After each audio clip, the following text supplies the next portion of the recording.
Last night, I treated my wife like a queen. We've been going through a rough patch lately, and this seemed the time to set things right.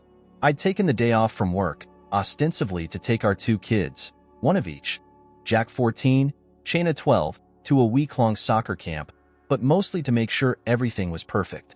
I began by sending 24 long-stem red roses to Melinda at her work. Yeah, I know, not exactly Shakespeare, but I figured it would do the trick. I was right, but you knew that. I got a very passionate kiss at the front door plus a report on how jealous her coworkers were. Melinda fixed me with a lusty gaze. Lucky doesn't being to describe the night you're going to have. I took charge immediately and corrected her. This night is all about you.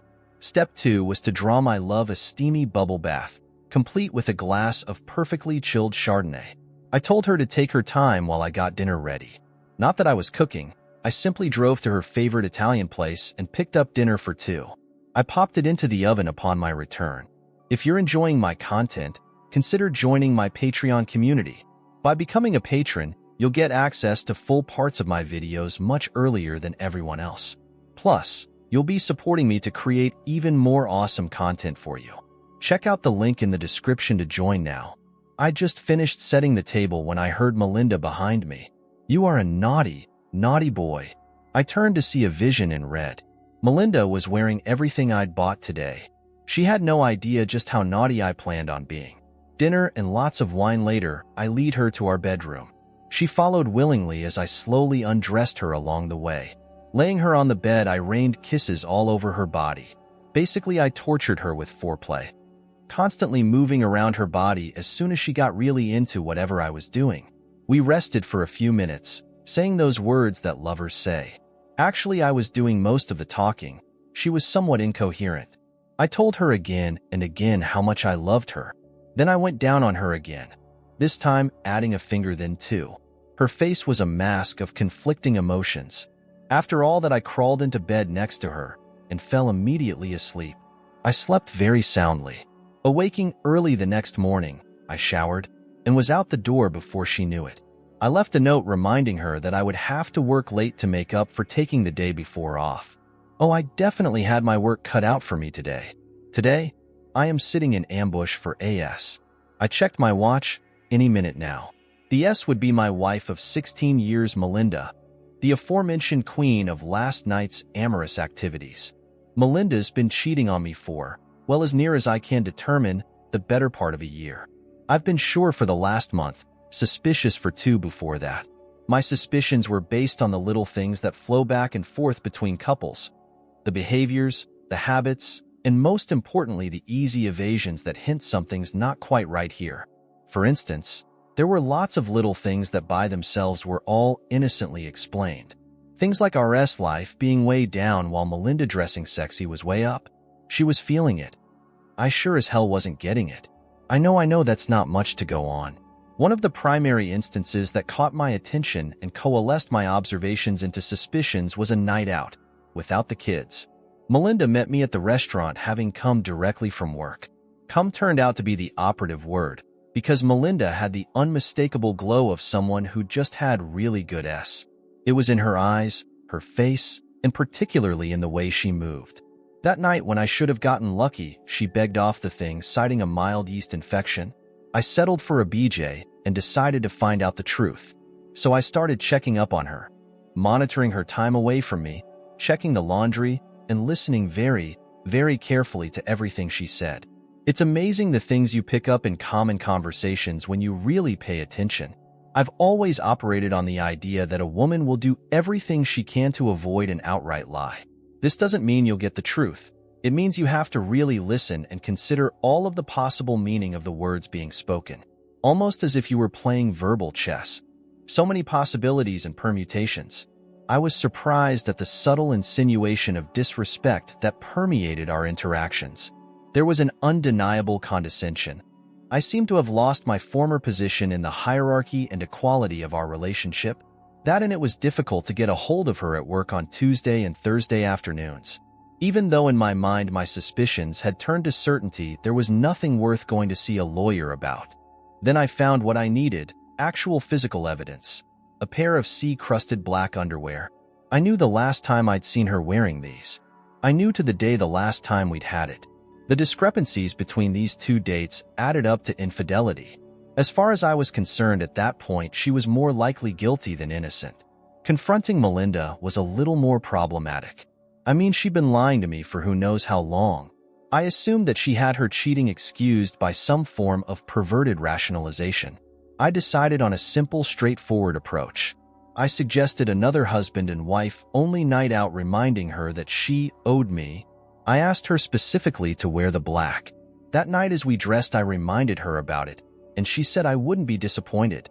Dinner was fine as I generously poured on the attention and the wine. By the time we got home, Melinda was as horny as I'd seen her in years. Strip for me. I lay back against the headboard, hands behind my head. Melinda began to sway drunkenly, but shook her head. Come on, Melinda. We haven't had it in almost a month. Actually, it was just 2.5 weeks, but I wanted her to say that. We had it the day you went on that trip. It's only been, she paused, 2 weeks? 2.5 weeks. Fine. 2.5 weeks. One fact, agreed to. Come on, take it off. Okay. But don't expect this every time you take me out. I nodded my head as Melinda slowly disrobed. Shoes first, then stockings. She showed me a lot of leg, but no underwear were visible. Her blouse came undone slowly as she labored over every button. Off it came, and underneath she was wearing the sheer black bra. She really put the tease on taking off her bra. She did a slow turn, and when her back was to me, she reached behind and unclasped her bra. Damn, she was good. She slowly turned back to face me. I can't wait to see those, babe. Huh. I saw a wave of anxiety sweep across her face. It only served to heighten my readiness. I was ready for some kind of trick on her part. She didn't disappoint me. She unzipped her skirt, bent over, and hooked her thumbs in the material. Stop. Straighten up, Melinda. Hey, who's doing this anyway? She was trying to joke, but I heard the hard edge beneath her tone. Hey, I thought this was about pleasing me. I want to see those. What's the big deal with it, Tim? Come on. I gave you those as an anniversary gift last year, remember? They symbolize our marriage, our intimate bond. Melinda let the skirt fall, revealing no underwear. She put her hands on her hips. Tada. I was temporarily taken aback. I hadn't expected this. Fortunately, my body did not betray me. I was surprised at how quickly I re-seized the initiative. Where is it? Put them on and start over. Odd him. Look a little closer. Yeah, whatever. I congratulated myself on sticking to the issue, and a good retort. I asked to see my wife in black, not my wife looking like a P-star. P-star? She was off balance for a moment, and then her disrespect for me came roaring to the fore. I did this for you. Says who? I've never asked you to. I asked for the black. I was ready now and knew the perfect line. You look cesare. Her eyes narrowed as she flushed with anger. Just put them on, please. I changed my tone to a more accommodating one. What is with you and those? She was losing it, and I couldn't have felt more in control. I like them. I like the way you look in them. Why is it so hard for you to do one simple thing for me? Would you please put them on? I couldn't find them, Tim. All right? She was furious with me. They're probably in the wash. You always wash your lingerie together. You have the bra. Where is it? I was not about to let this go. I told you I couldn't find them. She was getting pissed, and I just got calmer and calmer. Hey, don't get mad at me. I'm just the guy who gave them to you and asked you to wear them for him. I shrugged in innocence. All you had to do was say something earlier. I wouldn't have insisted if you had told me the truth. All you had to do was be truthful. What's so hard about that? So the last time you wore them was right before my trip. I remember because you looked so good in them when we were getting ready for bed. You took them off. Hey, maybe they got kicked under the bed? Look, Tim, can we just forget about it right now?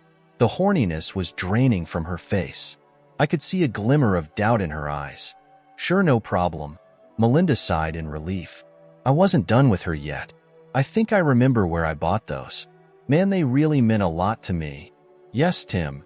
Her voice was edged with wariness. I can see that. She stepped back from the bed, her desire clearly ebbing. The last time I saw you with them on was right here in this room?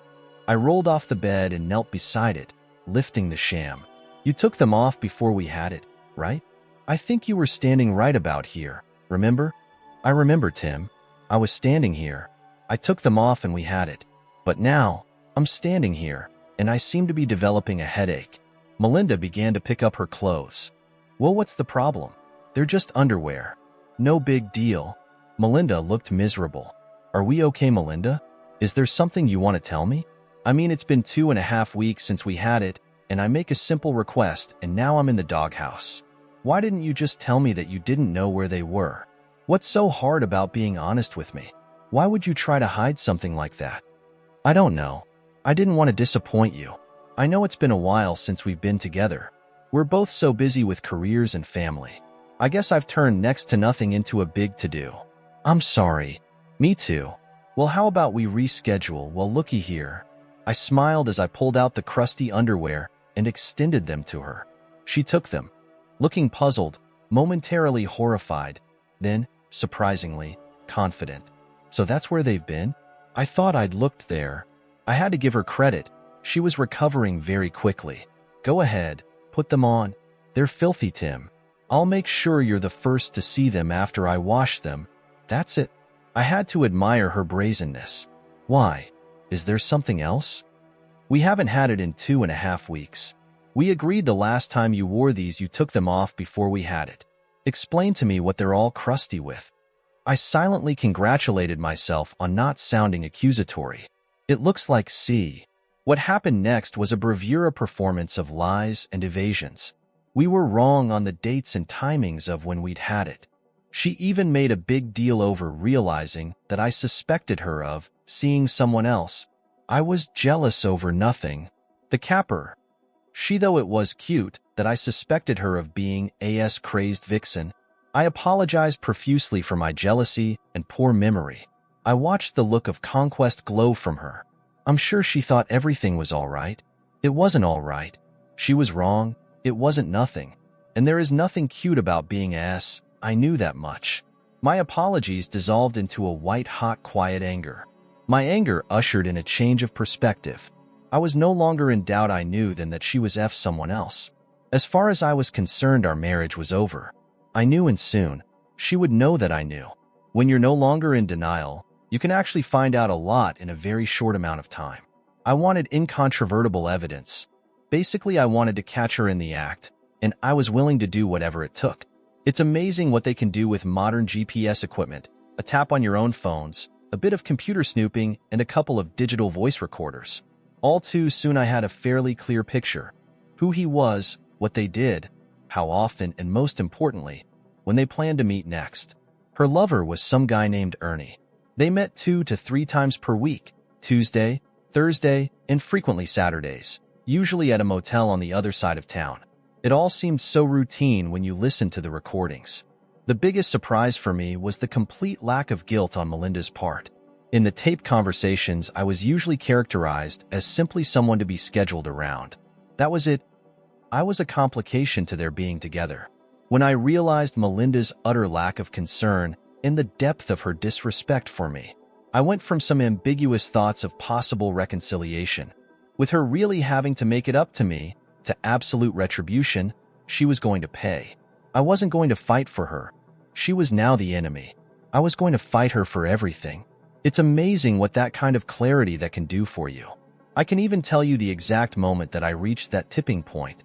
It occurred in the hearing of her side of a single conversation shortly after the panty incident. A voice recorder in her car got this side of a cell phone conversation between Melinda and Loverboy. Melinda? Suspicious? Not anymore. Tim trusts me completely. You should see him go out of his way to be nice to me. It really is quite cute. Melinda. I just explained that the crusty and the dirty underwear he'd found was his. I said that I'd been looking for weeks for those. I thanked him for finding them underneath the washer. He bought it without a second thought. Melinda. Laughing. Yeah, but he's my dumb ass. Melinda. Yeah, I do adore it. Be patient, I'm almost there. Melinda. No, Ernie. I've told you before.